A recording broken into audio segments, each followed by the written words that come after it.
Now, were any of the jams filmed with Syre and Mark Torian, Brett Michaels, and Ricky Rocket at the Gasworks? You really did do your homework. That was back in the day when the people didn't really have cell phones and things like that. I don't know that we had if we captured any of the Poison Syre jam on film. I'm sure there's a couple pictures kicking around somewhere. Really nice guys. We ran into the Poison guys a few times over the years, and some of our fans that were wearing Syre shirts, the Poison guys had actually gone up and kind of said hi to and passed on a hi to us as well. So great that they remember us, and they were fun to jam with. Mark from the Bullet Boys got up downstairs at the Gasworks, and I think we did Rock and Roll or something like that, and maybe Smooth Up In You. A lot of fun, great singer. And we actually did a show with the Bullet Boys about 5 or 6 years ago in Kitchener or Cambridge, and that was a lot of fun as well. So quite interesting folks, and fun to do. But I don't remember seeing a picture of the Bullet Boys jam session. Very cool story. Now, did you talk to Mark when you did the show with them at Kitchener about the Gasworks?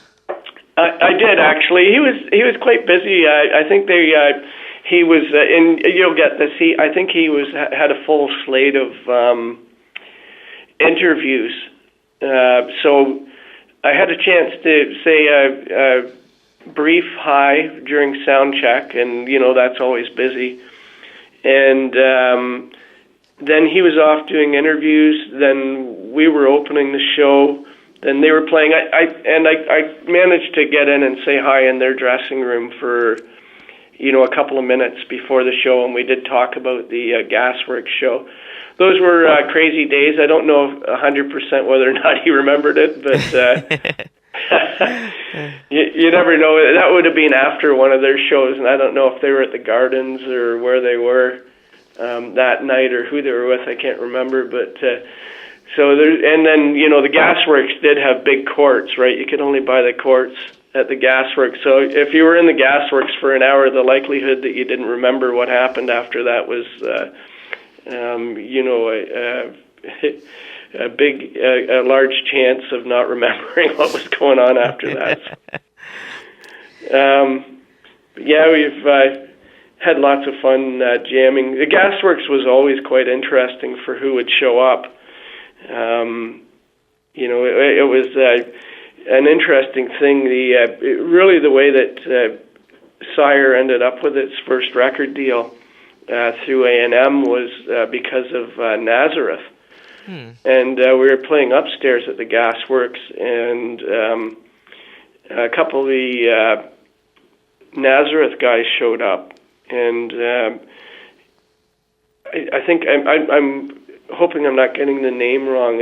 I know the last name was Sweet, the drummer for Nazareth. Was it Daryl? I think so. Yeah, really super guy. He came in and heard a couple of the originals, and came backstage after the first set, and said he really enjoyed it and thought that we should be recording.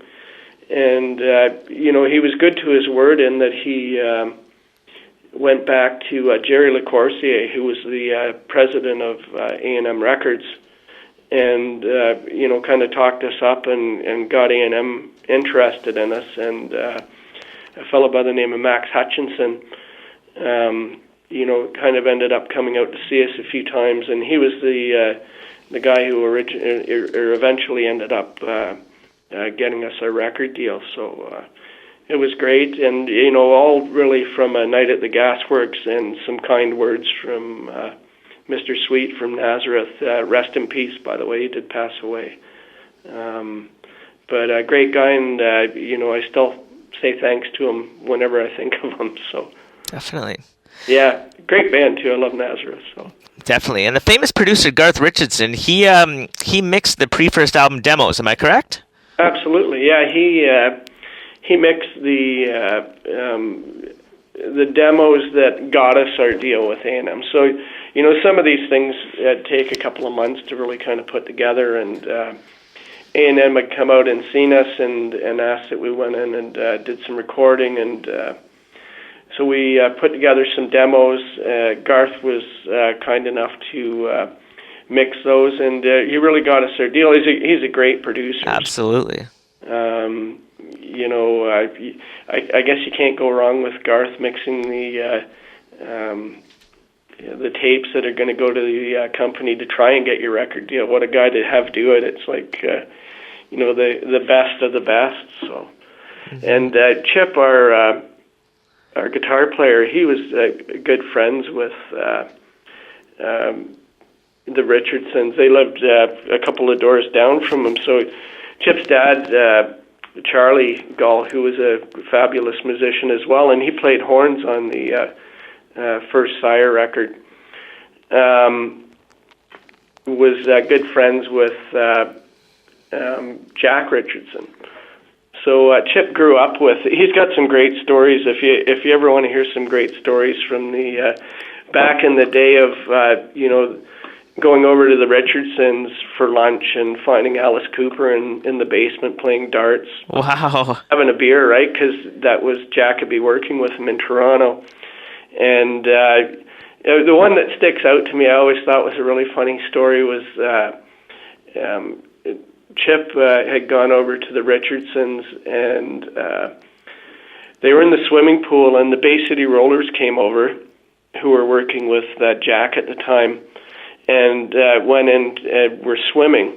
They were all in the backyard, or the backyard swimming pool. And I guess the news got out to the neighborhood girls, and apparently there was, you know, 100 girls all up looking over the fences as these guys were all swimming in the back of Jack's house. But lots of interesting Richardson stories from Chip. And, you know, through the early years with Syre, we would occasionally see some of the Richardsons out at our shows, just, you know, partying it up and supporting the band. They were a great bunch. So Very cool. Yeah.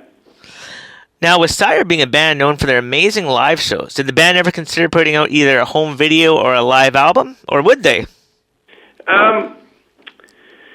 Yeah, if I had any of it on tape, we probably would. I do have a live simulcast that was done in Winnipeg.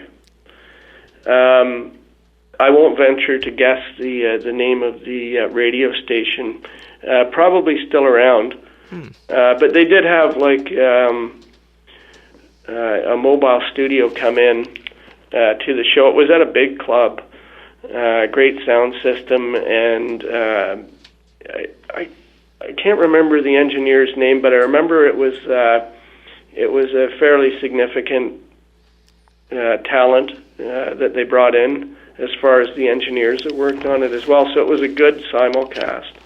And it was about an hour and a half of the radio time, which is kind of amazing if you think about it now. You know, a radio station coming into a bar and recording you know, an act's full show, and putting that out on a Friday or Saturday night, whatever night it was. So.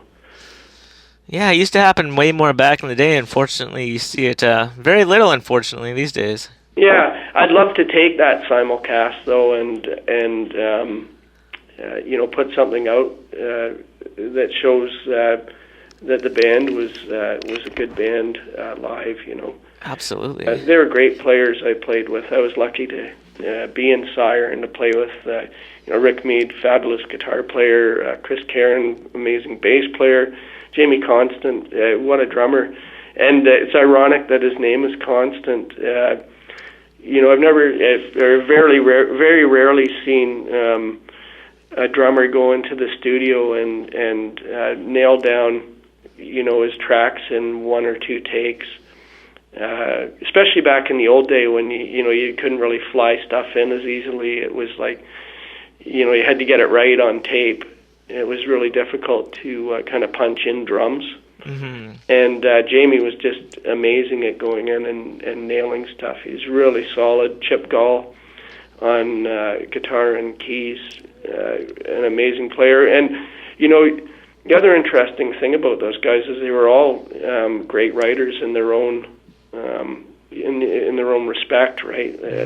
Really good guys to work with. So I kind of lucked out with surrounding myself with great players, as I did with 13th Hour and the damn Pigeon guys.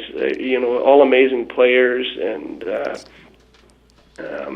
interesting fellows. You know, Joe Edmondson from Dan Pigeon is a great engineer in his own right, and worked with.